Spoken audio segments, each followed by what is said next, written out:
예, 저번 시간에 이어서 오늘 그 굴착공학 2019년 사회 필답 문제를 풀어보겠습니다. 90번 문제부터 풀어보겠습니다. 예, 이 관련도 문제는 제 블로그라든지 청풍기술학원을 검색을 해가지고선 그 카페에서 다운받으실 수 있습니다.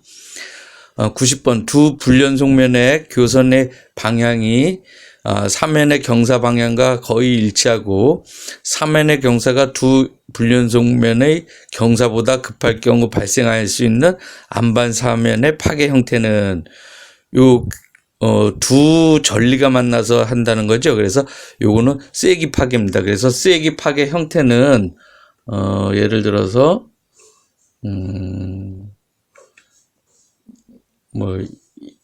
이런 식이 있으면은 이렇게 다이아몬드 비슷한 식으로 해가지고서 전리 방향으로 이 사면 경사 방향으로 빠지는 거 두 불연속면이 원호 파괴라는 것은 그냥 흙과 같이 너무 이 전리가 많을 경우 아무렇게나 파괴되는 거죠. 그러니까 어떤 방향성을 갖지 않고 파괴되는 거.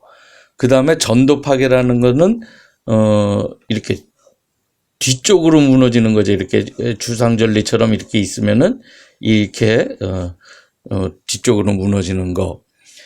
평면 파괴라는 것은 예를 들어서 사면이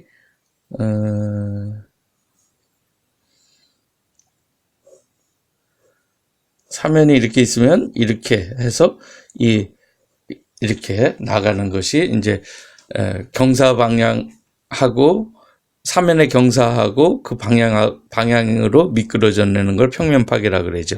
제일 위험한 파괴는 사실은 평면 파괴가 가장 위험합니다.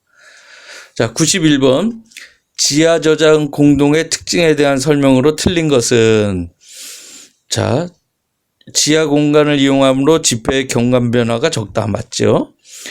공동이 안반이므로 밀폐 구조가 되어 있어 화재 및 폭발의 위험이 크다.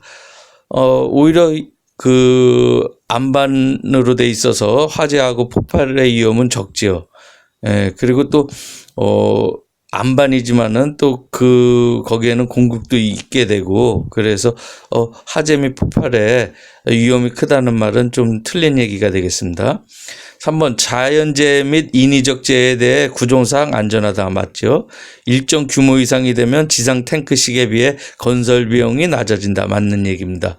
그리고 이제 지하 저장 공동 하면은 좀 생각하실 게 유류 탱크 같은 경우를 이렇게 바다가 있으면은 이런 바다 근처가에 어떻게 지하 공동을 만드는 겁니다. 그래서 이런 바다 근처에다 만드는 이유가 예를 들어서 배 접근이 편하고, 그래서 여기서 이렇게 갖다 불기가 편하고, 그 다음에 이 안반이지만은 열로 물이 들어올 거란 말이에요. 이렇게 물이 들어오더라도 물의 비중이 무겁기 때문에 이 물은 이렇게 가라앉고 여기다가 이제 기름을 보관하게 되는 거죠. 그리고 나중에 쓸 적에는 요 위에서 막 해서 나가기 때문에 오히려 안전하게 유류를 보관할 수 있는 특징도 있습니다. 92번 쇼크리트의 작용 효과로 옳지 않은 것은 내압 효과. 쇼크리트 하면은 특징이 이거죠. 예를 들어서 이렇게 굴착을 해놓고 이러면 여굴도 있고 이렇게 뭐 쑥 들어간 데도 있고 이렇습니다. 그러면은 이 부분을 평활하게 시멘트 몰탈 뭐 극결제 이런 것들을 해가지고선 혼화제를 해가지고서 이렇게 평활하게 만들어서 이렇게 아침 구조를 만드는 거죠. 그래서 응력이 흘러내리게 할 수 있도록. 그런 다음에 또 쇼크리트는 압력으로 뿜어 붙이다 보니까는 이렇게 내압 효과도 있죠. 이렇게 내압 효과도 있어요. 그래서 내압 효과 맞고요. 풍화 방지도 맞고요. 피복을 형성을 하기 때문에 풍화 방지가 되고요. 집안 아칭 효과, 지금 얘기했듯이 흘러내릴 수 있도록 그렇게 하는 거. 암개의 매달림 효과는 이제 주가 낙볼트겠죠. 이렇게 암이 떨어져 나갈 걸 이렇게 찔러서 해주는 걸, 이건 이제 낙볼트의 큰 기능이라고 볼 수 있습니다. 93번. 흙의 암밀에 소요되는 시간에 대한 설명 중 옳지 않은 것은, 자, 암밀입니다. 암밀이라는 것은 흙은 이제 공기하고, 흙입자하고, 그 다음에 물이 있는데, 거기서 공기를 제거하는 것을 다짐이라고 그러고, 그리고 그 흙에 있는 그 강극수압을 제거하는 게 이제 암밀이라 그러죠. 그래서 점토 지방 같은 데에서 암밀을 하게 되는 거죠. 그래서 자, 압축성이 클수록 증가한다. 예, 이거는 압축성이 클수록 압축성이 크다는 얘기는 그 아주 점토질이라서 많이 줄어든다는 얘기예요. 그러니까 그럴수록 시간은 길어지죠. 투수성이 클수록 증가한다. 아니죠. 투수성이 크면은 예를 들어서 이런 두께가 있는데 여기에 조립질이라고 그러면은 여기에 물이 이 간극수압이 차 있어도 금방 배수가 되거든요. 그래서 이런 투수성이 크면은 오히려 빨리 배수가 되죠. 그래서 우리가 이런 점토층 같은 경우에 이쪽에다가 샌드 드레인이라든지 아니면은 페이퍼 드레인 뭐 이런 것들을 해서 이 주위에 물들을 강국수를 옆으로 빼서 이렇게 집진하게 되는 거죠. 이게 이제 뭐 드레인 공법이라고도 하고 그렇습니다. 자, 응력 변화의 크기와는 무관하다. 옳은 얘기고요. 암밀층의 두께가 증가함에 따라 급격히 이 시간은 증가되죠. 이게 엣지가 클수록 이 시간은 제곱으로 비례될 겁니다. 예, 이렇게 되고. 94번. 다음 중 강아치 지붕공에 대한 설명으로 옳지 않은 것은, 자, 조립과 동시에 안반을 지지하는 능력을 발휘할 수 있다. 맞는 얘기예요. 강아치 지붕공은 단독으로 안반이 갖는 강도를 적극적으로 이용할 수 있다. 이거는 조금 안반이 갖는 강도를 이용한다는 것은 조금 옳지 않는 얘기네요. 그리고 3번. 균열이 많고 굴착으로 인하여 붕괴 위험성 있는 안반의 지지에 유효하게 사용한다. 맞는 얘기고요. 그 다음에 강아치 지보공은 엣지 영광 등의 강제를 터널의 형태로 맞추어 가공하여 일정 간격으로 설치한다. 맞는 얘기입니다. 요즘에는 이제 내터럴 가이드라 그래가지고선 이렇게 삼각형 모양으로 이렇게 해서 엣지 영광으로 하면 너무 무거우니까 이게 이제 철근 같은 걸로 이렇게 해가지고선 이 삼각형으로 해서 터널에 이렇게 있으면은 여기다가 이렇게 설치를 하는 거예요. 그래서 원래 그 가장 크게 이제 효과를 발휘한다고 하면은 이제 낙볼트라든지 쇼크리트가 되겠고, 강지보공 같은 경우에는 이런 이제 쇼크리트라든지 이런 게 받기 전에 응력을 받는다든지 아니면은 뭐 강간다단이라든지 아니면 낙볼트를 할 적에 어떤 지지하는 형태의 그런 것이 될 수가 있습니다. 그런 역할로도 많이 사용을 합니다. 자, 95번. 터널 굴착 후 주변 안반에 발생할 수 있는 현상 중 성격이 다른 하나는, 그러니까 굴착한 다음에 안반에서 발생하는 성격이에요. 그러니까 포핑이라는 건 팍 터져 나가는 거예요. 스웰링이라는 현상은 뭐냐면은 점토 같은 데에 물이 흡수가 돼 가지고서 이렇게 불어 오르는 거예요. 이렇게 부풀어 오르는 걸 스웰링 현상이라 그래요. 버클링 현상도 마찬가지로 굴착한 다음에 퍽 터지는 그런 걸 얘기하는 거고요. 락버스팅도 마찬가지입니다. 그래서 스웰링 현상이, 이거는 이제 점토 집안에서 물을 흡수해서 팽창하는 현상입니다.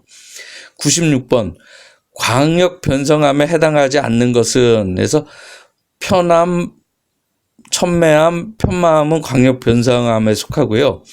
홈패스는 이제 접촉 변성암이라 그래가지고 일부 지역에서 이렇게 이 지층이 이제 접촉을 해가지고선 이렇게 뾰족하게 되는 가감이라고 그러기도 해요. 그래서 접촉 변성암을, 그래서 홈패스를 가감이라고 하는데, 요거는 이제 제 그 실기책 141페이지를 한번 보시면은 조금 도움이 될 겁니다. 그래서 141페이지에 보시면은 여기 보시면은 변성암, 암의 종류에서 접촉 변성암, 광역 변성암 뭐 이런 것들이 있습니다. 그래서 홈패스 뭐 이런 것들이 있으니까 나중에 이제 제 책이 있는 분들은 참조를 하시기 바랍니다. 97번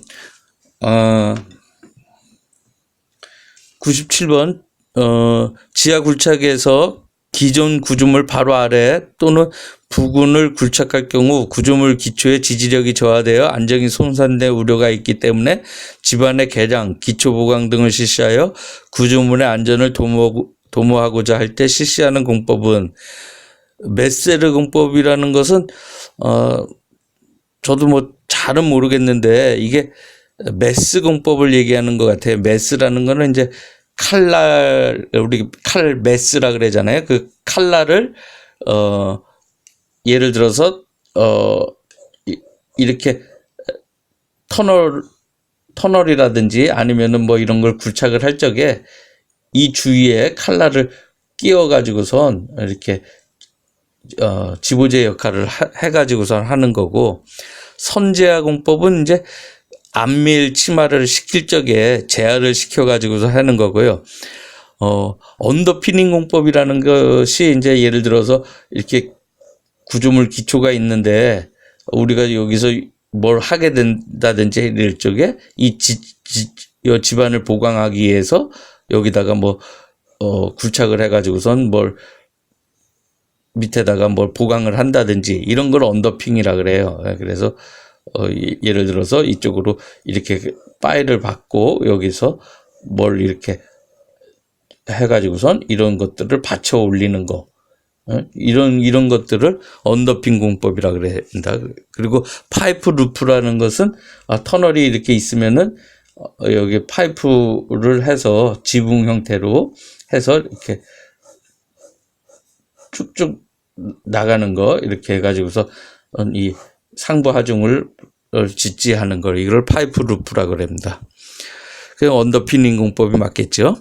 98번 사면 안전공법 중 안전을 유지를 위한 사면 보호 공법에 해당되지 않는 것은, 자, 안전 사면에 대한 공법은 보강 공법이 있고 보호 공법이 있어요.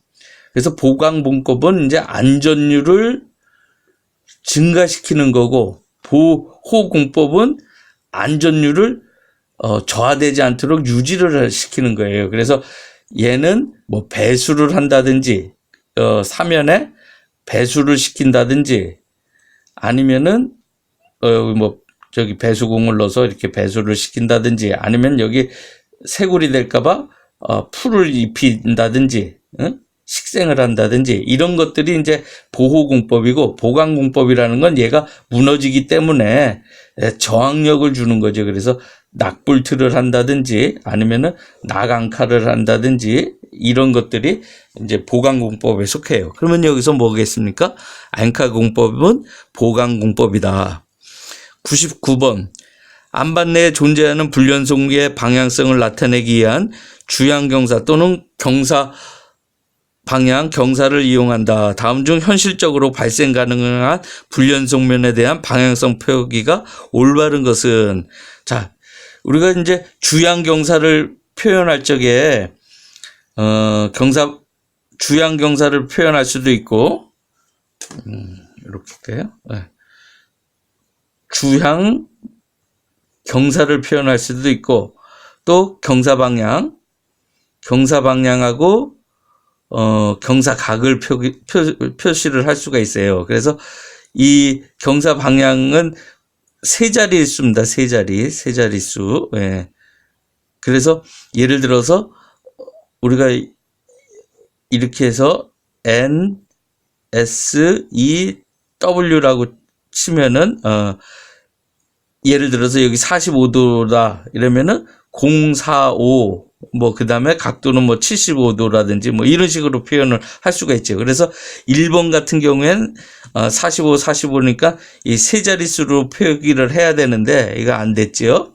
2번 같은 경우에는 125도 그래서 경사 방향 맞습니다. 그런데 100도가 넘는 각은 없죠. 100도가 넘어가는 각은 없는 거예요. 90도가 넘어가는 각은 없습니다. 그래서 이게 좀 틀리고요. 3번에 보면은 45 N45W 그러면 N45W 그러니까 이 주양이 N45 주양이라는 것은 달릴 주자를 쓰는 거예요. 그래서 이렇게 사면에서 이렇게 딱 봤을 적에 그 모양이 수면하고 접촉하는 이것이 북쪽에서 45W 방향에 있다는 얘기예요. 그래서 이게 45라는 얘기예요.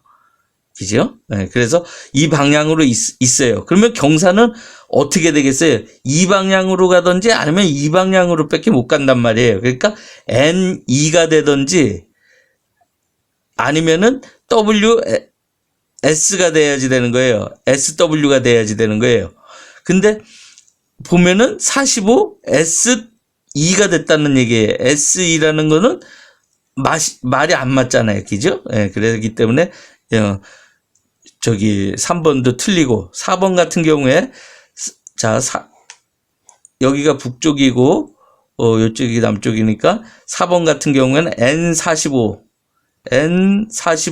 이쪽 이렇게 간 거예요. 그래서 여기 45 2로 갔고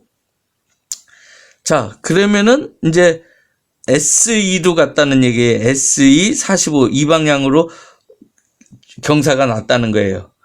그러면 맞는 얘기죠, 이거는. 그러면 이거를 경사 방향 경사각으로 표현을 한다면은 45에다가 90도를 더하면은 얼마입니까? 그래서 135에 45로 표현을 할 수가 있는 거죠. 네. 그래서 여러분 요거는 나름대로 기억을 잘 해두셔야지 또 2차에서도 또 나오는 문제입니다. 그리고 100번 간극비 0.6 입자의 비중이 2.65 흙의 수중 단위 중량은 얼마인가? 단 물의 단위 중량은 9.8kN/m 3승이다. 요거는 이제 제 책 175페이지를 참조를 하시면은 제 175페이지를 한번 보시면은 요런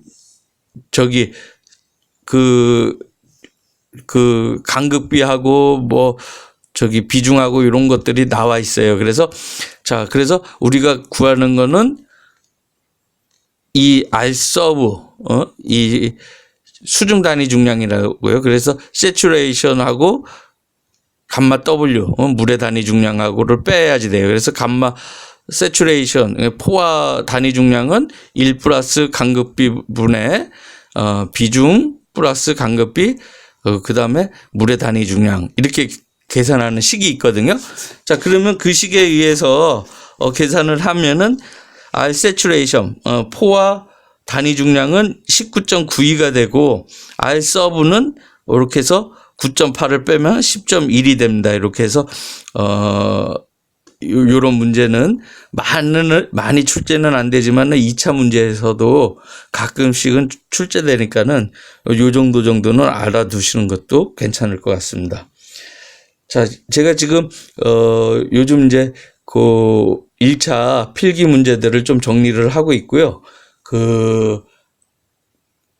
제 책으로 공부하는 이제 수제자 중에 아주 1차 잘 정리를 하신 분이 있어요. 그래서 조금 글씨라든지 뭐 이런 것들이 조금 인쇄 상태가 안 좋았는데 제가 그거를 이렇게 자료를 다시 한번 정리를 하면서 인쇄를 또 순서가 잘못되어 있는 것들을 이렇게 하면서 보니까는 아주 옥석 같은 그런 자료더라고요. 그래서 그런 자료하고 해가지고선 1차 자료도 아주 좋은 자료로 여러분하고 만나볼 수 있을 것 같습니다. 자, 오늘 수고 많이 하셨습니다. 이상으로 마치겠습니다. 감사합니다.